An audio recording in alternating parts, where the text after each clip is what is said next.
Welcome to Three Talks. What is happening in Tibet? Why China is planning to put their own puppet as next Dalai Lama in Tibet? Let's learn together. The relationship between Dalai Lama and Chinese politics in Tibet is a long-standing issue. This is a story that spans decades and it's marked by controversy, struggle and diplomacy. Let's start with some background. Tibet, often referred to as the roof of the world in the Asia, nestled in the Himalayas. It has a rich cultural heritage with Tibetan Buddhism playing a central role in the lives of its people. Tibet enjoyed varying degree of autonomy from centuries, but in early 1950s, the People's Liberation Army of China invaded Tibet, leading to the signing of 17-point agreement in 1951. This arrangement formally brought Tibet under Chinese sovereignty. The then Dalai Lama was just 15 years old, was forced to negotiate with the Chinese authority. Over the years, tensions escalated, and in 1959, following a failed uprising against Chinese rule, the Dalai Lama fled into exile in India, where he continues to reside today. This marked a turning point in the history of Tibet as the Tibetan diaspora began to spread around the world. In India, the Dalai Lama established the Tibetan government in exile, also known as the Central Tibetan Administration, which works to preserve Tibetan culture and advocate for the rights of Tibetans living in Tibet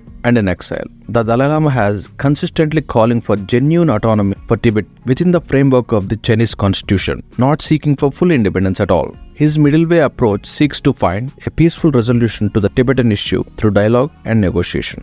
China, on the other hand, views Tibet as an integral part of its territory and has accused the Dalai Lama of being a separatist. The Chinese government has implemented policies aimed at sinicizing Tibet, which many Tibetans argue threatens their culture, language and their way of life. The 88-year Dalai Lama is very vocal about the atrocities of China. So, to put check to this Dalai Lama, China is planning to put their own puppet as Dalai Lama for Tibet. But since 16th century, for every Dalai Lama, a monk serves as an oracle. That oracle visions finds where the next Dalai Lama, his predecessor, comes from or where he will born. Now present oracle of Dalai Lama found already his predecessor in Florida, who is born into the Tibetan family in exile in Florida. Every Dalai Lama is the reincarnation of the first Dalai Lama, who was born in 1391. Based on this fact, the Chinese government is planning to put their own fake Dalai Lama as the next leader of Tibet. We all know Chinese hate any religion since they are communist party. That is what they did to Muslims in their country. All of the Muslims in China are in camps. Chinese communists are no less than Nazis under Hitler.